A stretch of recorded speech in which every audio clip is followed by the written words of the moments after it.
اللہ اللہ اللہ اللہ اللہ اللہ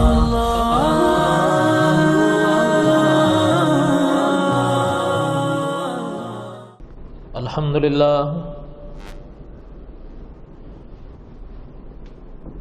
الحمدللہ حمدا کثیرا طیبا کما امر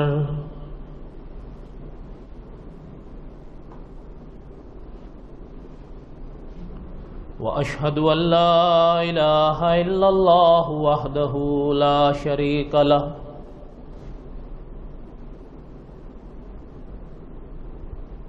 واشهد ان سيدنا وسندنا ومولانا محمدا عبده ورسوله اما بعد اعوذ باللہ من الشیطان الرجیم بسم اللہ الرحمن الرحیم۔ گزشتہ سے پوستہ جمعہ جو ہم نے حضرت ابراہیم علیہ السلام کے موضوع کی پہلی قسط پڑھی تھی، ہم یہاں رکے تھے کہ حضرت ابراہیم علیہ السلام کو والد نے کچھ بت بنا کر دیے۔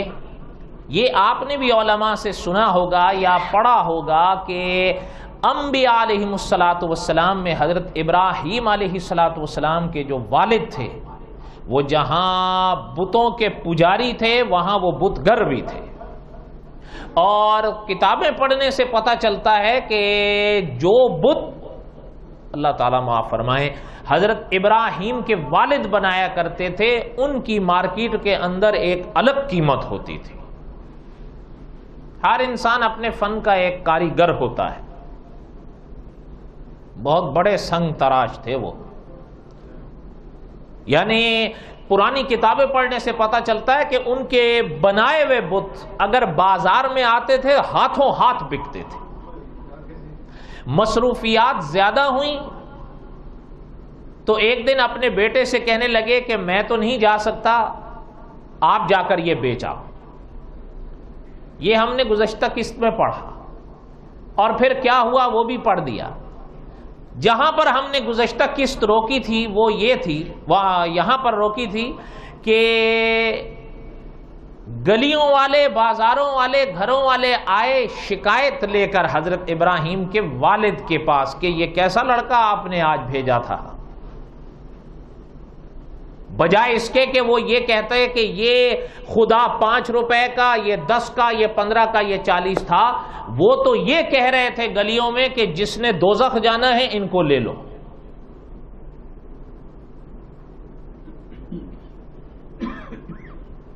علماء نے فرمایا کہ جب حضرت ابراہیم کے والد نے یہ الفاظ ان لوگوں کے سنے تو وہ بھی دنگ رہ گئے، کہنے لگے میں بھی سوچ رہا تھا کہ پہلی مرتبہ ایسا ہوا ہے کہ میرے بنائے ہوئے گھڑے ہوئے تراشے ہوئے بت گھر سے گئے ہیں، ایک تو کیا سارے کے سارے واپس آئے ہیں، ایسا کبھی ہوا نہیں، لیکن میں بھی حیران ضرور تھا۔ اب میں سمجھا ہوں کہ بات کیا ہوئی ہے، بہت غصہ ہوا وہ۔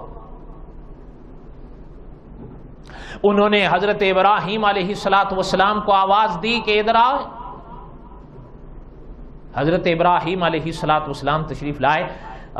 حضرت بات تو سمجھ گئے تھے کہ بہرحال شکایت تو ہو، بات سمجھ آ رہی ہے آپ حضرات کو؟ گزشتہ قسط ہم نے یہاں روکی تھی، اب انشاءاللہ آج کو ہم یہیں سے چلائیں گے۔ کیا خیال ہے آپ کا؟ روزہ تو نہیں ہے آج آپ لوگوں کو؟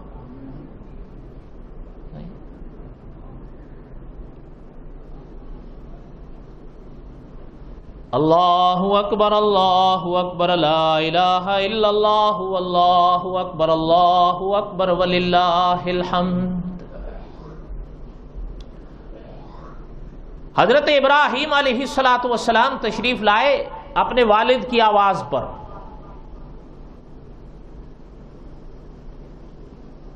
اب لوگ دروازے پر کھڑے ہیں،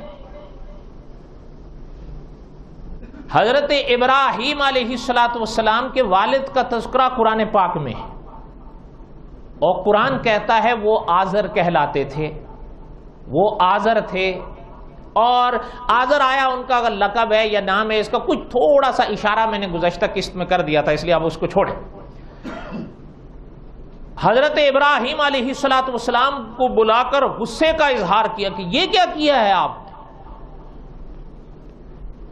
میں نے آپ کو بت دیے تھے تراش کر میرا ہاتھ بٹانے کے لیے، میں مصروف رہا، لیکن میں جس وقت آپ گھر لوٹ کر آئے ہیں مجھے تبھی شک پڑ گیا تھا کہ ایسے کیسے ہو گیا ہے۔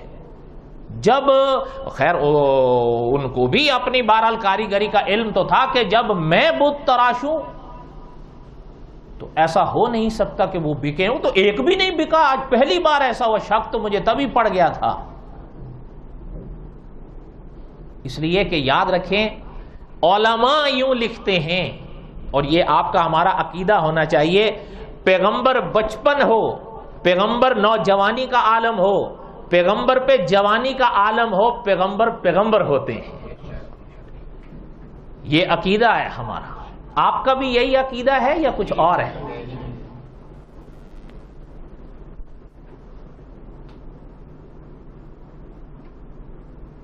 اللہ تعالیٰ نے قرآن پاک میں ایک جگہ ارشاد فرمایا، وَلَقَدْ آتَيْنَا إِبْرَاهِيمَ رُشْدَهُ مِن قَبْلُ وَكُنَّا بِهِ عَالِمِينَ۔ حضرت ابراہیم کا یعنی شان دیکھیں جو اللہ تعالیٰ بیان فرما رہے ہیں، بڑی بات ہے۔ میں نے شاید گزشتہ قسط میں ذکر بھی کیا کہ علماء فرماتے ہیں خدا کے انبیاء میں علیہم السلام 3 خدا کے نبی اور رسول ایسے گزرے ہیں کہ جن کا تذکرہ قرآن پاک میں سب سے زیادہ ہے۔ ان میں ایک حضرت ابراہیم ہے، حتیٰ کہ مولانا حفظ الرحمان سیو ہروی رحمۃ اللہ علیہ نے لکھا ہے کہ قرآن پاک کی 25 سورتوں میں اللہ نے حضرت ابراہیم کا ذکر کیا ہے۔ بڑی بات ہے۔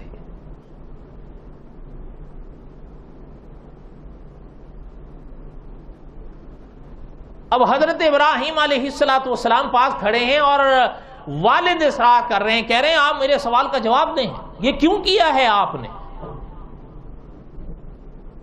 اب علماء نے لکھا ہے کہ اب یہ موقع آیا تھا جس موقع کے منتظر تھے خدا کے پیغمبر، اور سب سے پہلے جو بات علماء نے عنوان کے طور پر لکھی ہے کہ حضرت ابراہیم علیہ السلام نے جو یہاں پر دعوت دی ہے، سب سے پہلے اس دعوت کی ابتدا اس مرحلے پر اپنے باپ سے کی ہے۔ قرآن خود کہتا ہے وَأَنذِرْ عَشِيرَتَكَ الْأَقْرَبِينَ۔ اب حضرت ابراہیم علیہ السلام والد کے قریب ہوئے،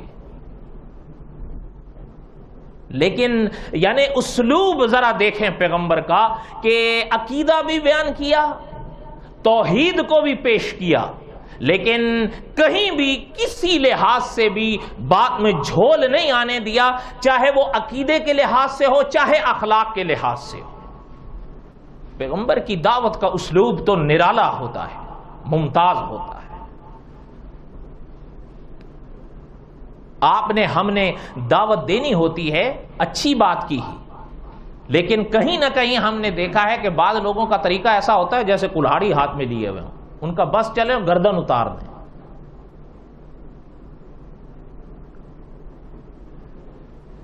پتہ ہے شاید آپ مانیں یا نہ مانیں، ہم نے شاید یہ سمجھ لیا ہے کہ ہر شخص اپنے دائرے میں وہ تبلیغ کا اہل ہے اور ہر شخص اپنے دائرے میں تبلیغ کا محل ہے، ایسا نہیں ہے۔ مولانا اشرف علی تھانوی رحمت اللہ علیہ سے کسی صاحب نے پوچھا حضرت تبلیغ کون کرے کہاں کرے؟ حضرت تھانوی رحمت اللہ علیہ نے جواب دیا، فرمایا تبلیغ اہل سے ہو محل میں ہو۔ اگر میرے ساتھ یہ جملہ کہہ دیں تبلیغ اہل سے ہو محل میں ہو، حضرت کے ان جملوں سے پتہ چلتا ہے نہ ہر شخص تبلیغ کا اہل ہے اور نہ ہی ہر شخص تبلیغ کا محل ہے۔ بہرحال یہ تو خیر بڑوں کی باتیں ہیں، ہم اگر سمجھ لیں تو پھر کہنے ہی کیا ہے، پھر تو ہر شخص جو ہے وہ بہرحال اللہ تعالی رحم فرمائے۔ حضرت ابراہیم علیہ السلام اپنے والد کے آگے اس بات کو پیش کرتے ہیں جو انبیاء علیہ السلام کا متفق علیہ عقیدہ رہا ہے۔ عقیدے کے لحاظ سے خدا کے ہر نبی متفق رہے، شرائع میں اختلاف آیا وہ اپنی جگہ ہے، عقائد میں نہیں۔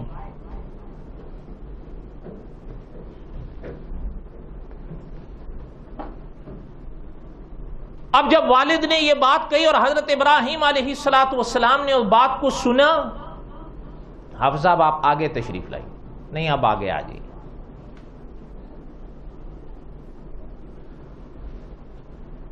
حضرت ابراہیم علیہ السلام نے اپنے والد کے سوال کے جواب میں ارشاد فرمایا، اور اللہ تعالیٰ نے کلام پاک میں ارشاد فرمایا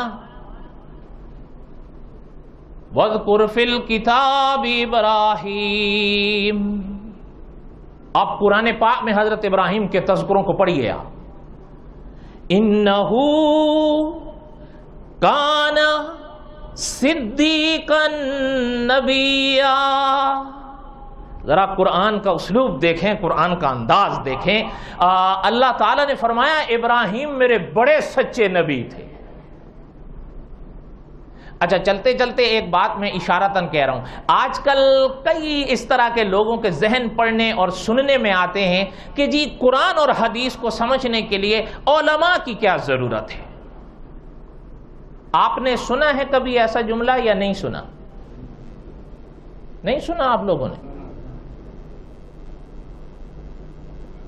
یہ تو اکثر سننے میں آتا ہے یا پڑھنے میں آتا ہے، یا کئی لوگوں کے خاص کر جو ینگ جنریشن ہیں ان سے تو یہ وبا کچھ اس طریقے سے پھوٹ رہی ہے کہ جی قرآن اور حدیث کو سمجھنے کے لیے کتابیں رکھ لیں، اگر ایک یونیورسٹی کا پروفیسر ہے اہلاً سہلاً، اگر اسٹوڈنٹ ہے اہلاً سہلاً، قرآن پاک سامنے رکھ لیا اس کا ترجمہ پڑھ لیا، احادیث طیبہ سامنے رکھ لی ترجمہ پڑھ لیا، اہلاً سہلاً بس ٹھیک ہے۔ نہیں،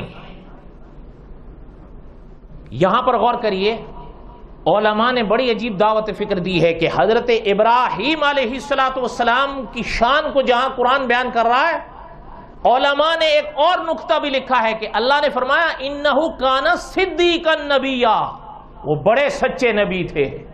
اگر میرے ساتھ کہہ دیں وہ بڑے، دوسری طرف اگر بخاری کھولیں آپ، امام بخاری رحمت اللہ علیہ جو جملے لائے ہیں بخاری شریف کے اندر حضرت ابراہیم کے بارے میں یہ جملہ ملتا ہے ثلاث کذبات،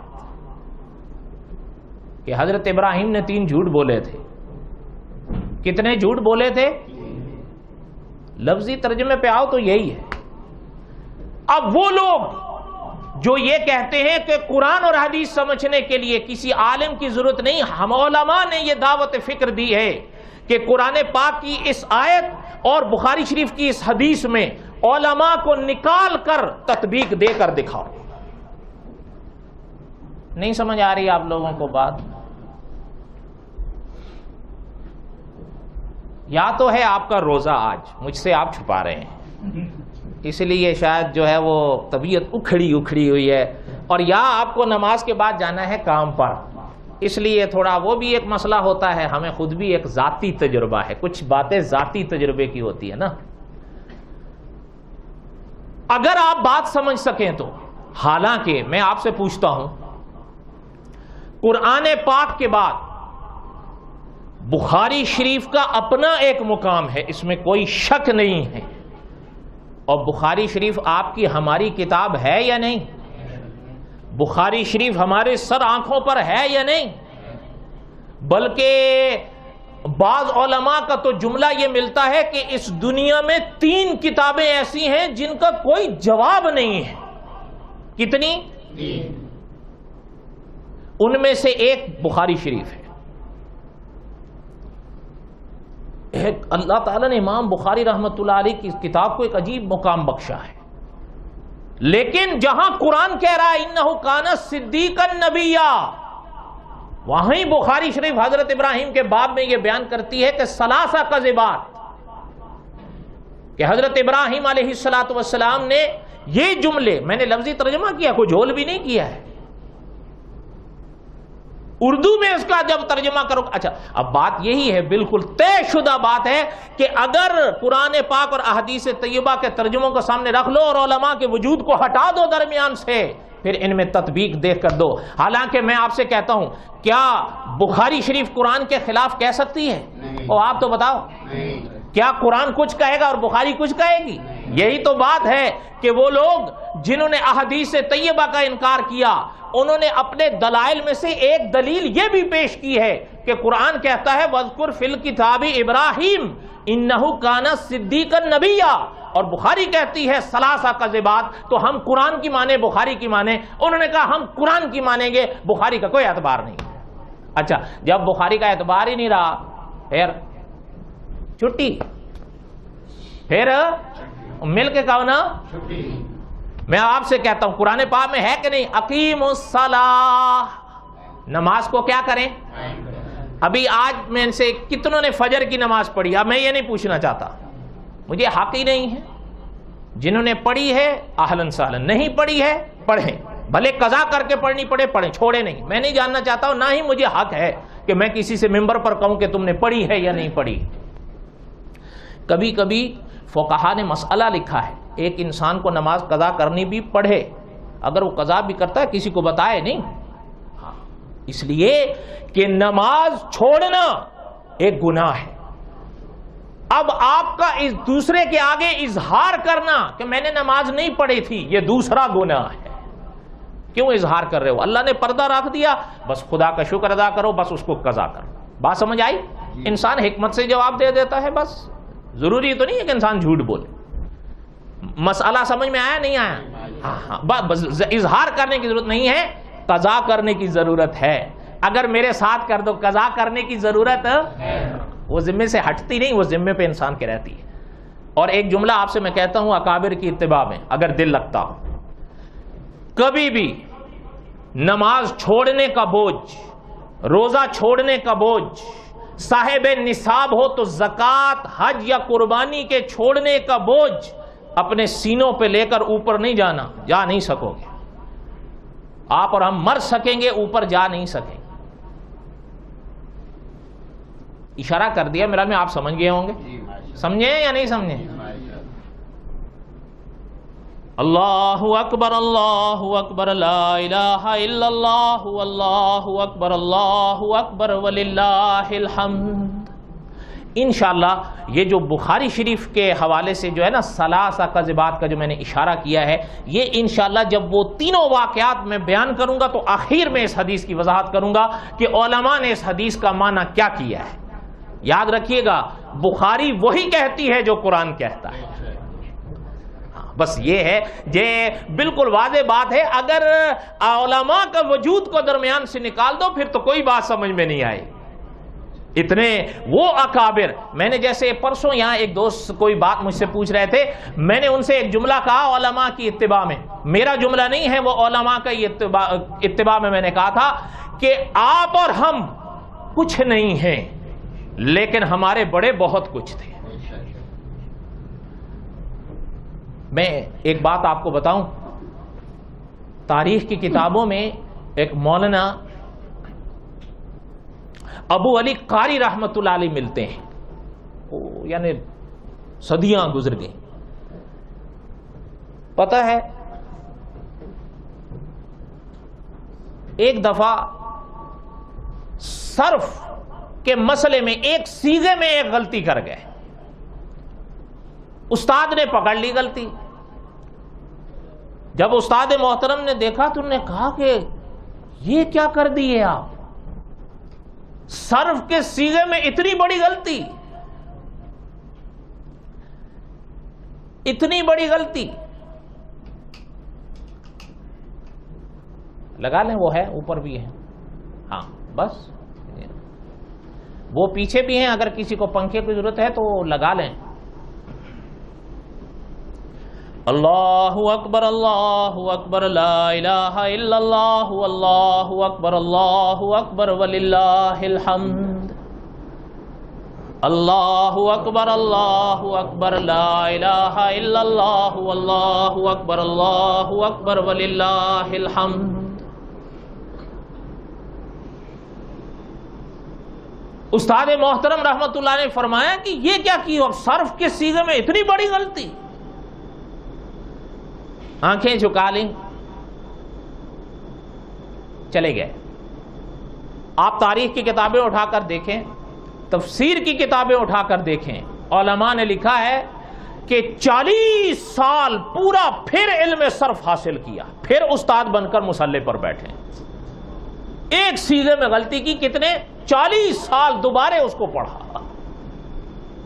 اب ہم کہیں کہ نہیں جی جیسے ہم سمجھ سکتے ہیں وہ کہاں سمجھے تھے، یہ سب سے بڑا جھول ہے۔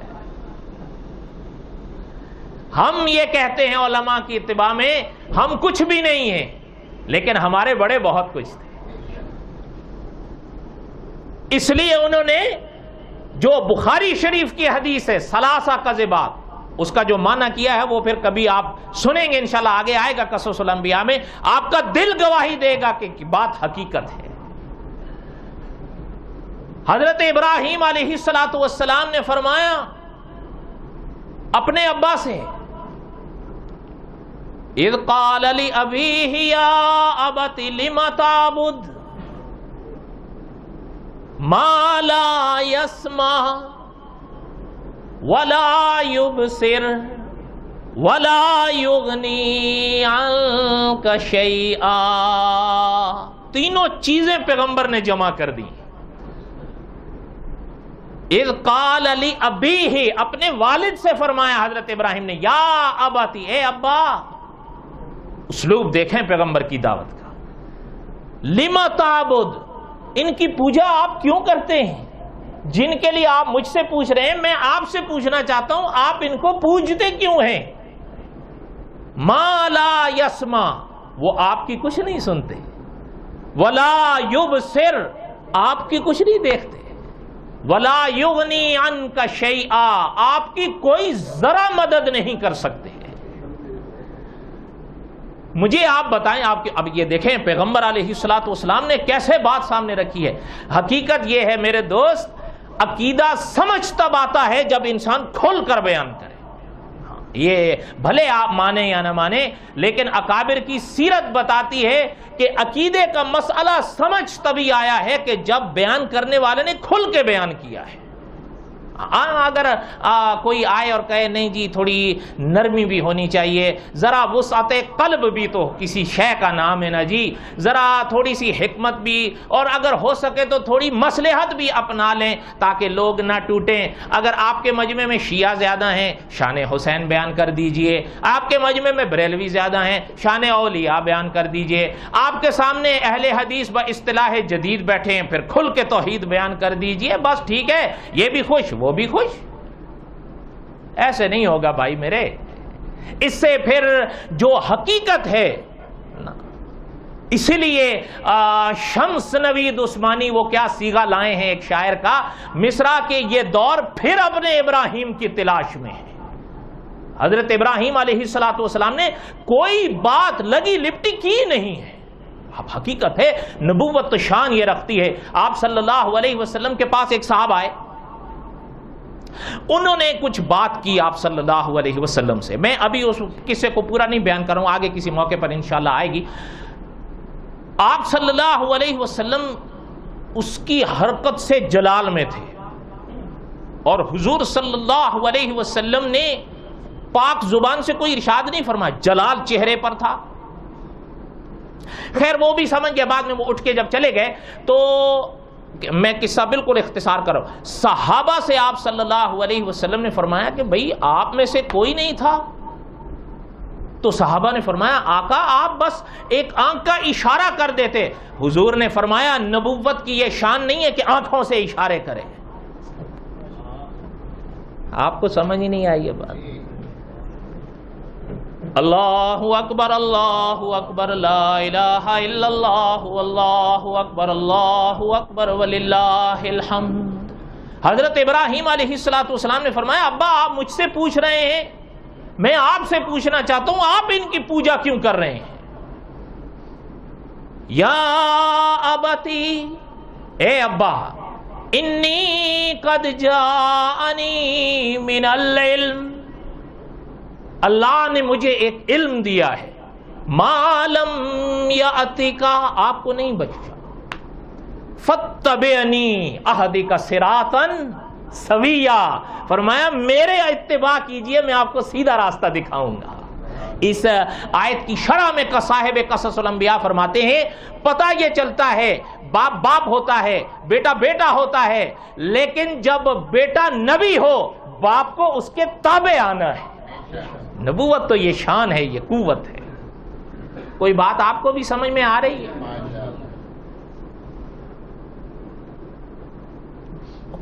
آپ سن رہے ہیں؟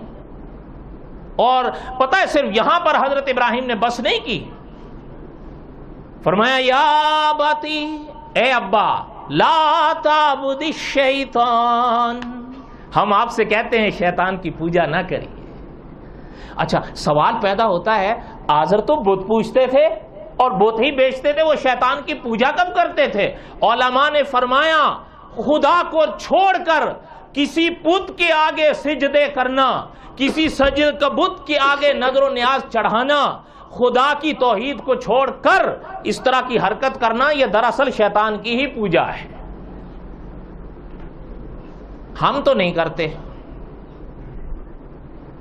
ہم تو نہیں کرتے الحمدللہ۔ کیا خیال ہے بھائی؟ یہ دور پھر اپنے ابراہیم کی تلاش میں ہے۔ بھئی اگر عقیدہ توحید سمجھ آ جائے تو پھر تو بات کیا ہے۔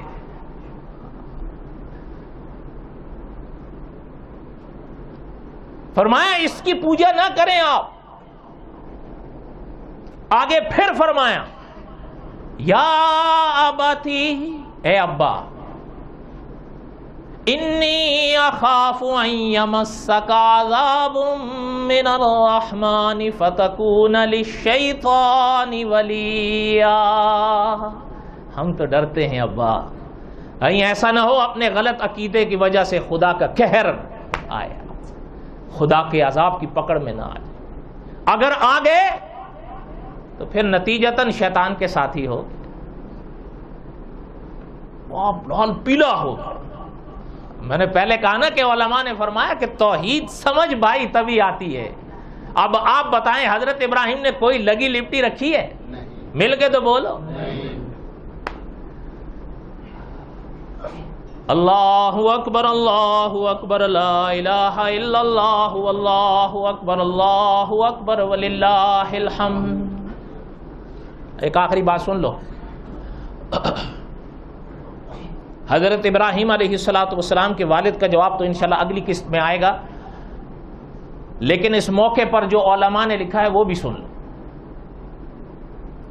حضرت ابراہیم علیہ السلام نے اپنا حق پورا ادا کیا، والد مانے نہیں، والد مانے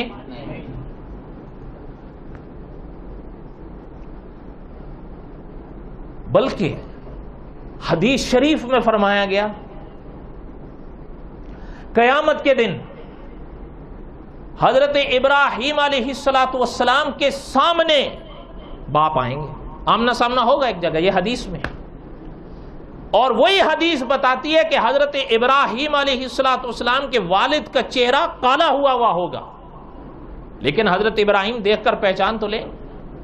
اس مقام پر بھی حضرت ابراہیم علیہ السلام اپنے اللہ سے فرمائیں گے کہ اللہ آپ نے میری دعا کو قبول فرمایا تھا کہ اس میدان میں آپ مجھے رسوا نہیں کریں گے، اس سے بڑھ کر کیا رسوائی ہوگی جو میں دیکھ رہا ہوں یا جو میرے سامنے آنے چلی ہے۔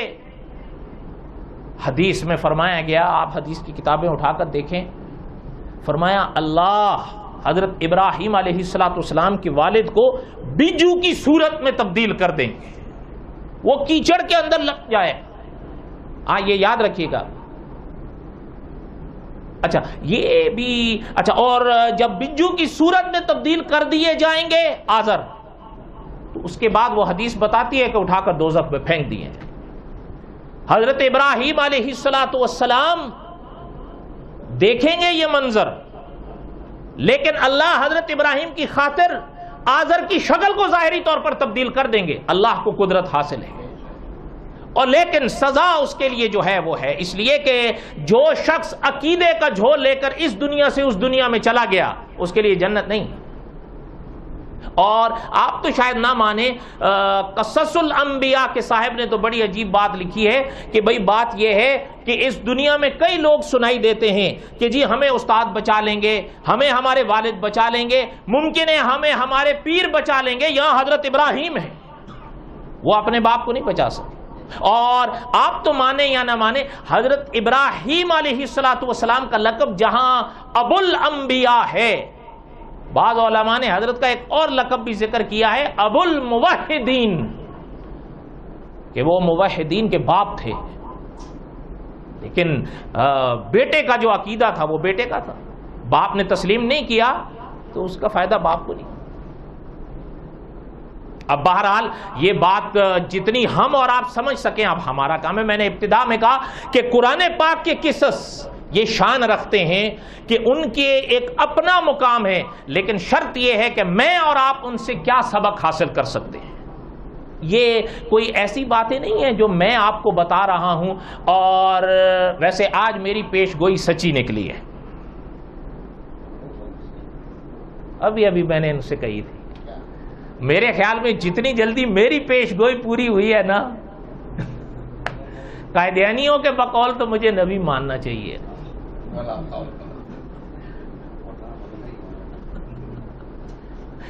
لیکن ہم یہ کہتے ہیں کہ سچے نبی کو مانو، مل کے کہو سچے نبی۔ خیر بہرحال اللہ تعالیٰ آپ کے اور ہم سب کے حامی و ناصر ہوں، اللہ تعالیٰ ہمیں صحیح عقیدہ نصیب فرمائیں۔ تو سینکڑوں باتیں آپ صدیوں سے، یہ بھی کوئی واقعات ایسے تھوڑے ہیں جو آپ نے پہلے نہیں سنے، آپ نے سنے بھی ہیں، پڑھے بھی ہیں، بس دعا کریں کہ اللہ تعالیٰ ہمیں عمل کرنے کی اور اسباق کی توفیق نصیب فرمائیں۔ میسج ٹی وی کے چینل کو سبسکرائب کیجئے اور امن کے پیغام کو پھیلانے میں ہماری مدد کیجیے۔ ویڈیو کے نیچے سبسکرائب کے بٹن پہ کلک کریں اور میسج ٹی وی چینل کے سبسکرائبر بنیں۔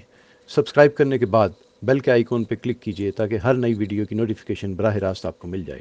اس ویڈیو کو تھمز اپ کا بٹن دبا کر لائک کیجیے اور اپنی فیس بک وال اور ٹویٹر پر شیئر کیجیے۔ آپ کا اپنا میسج ٹی وی۔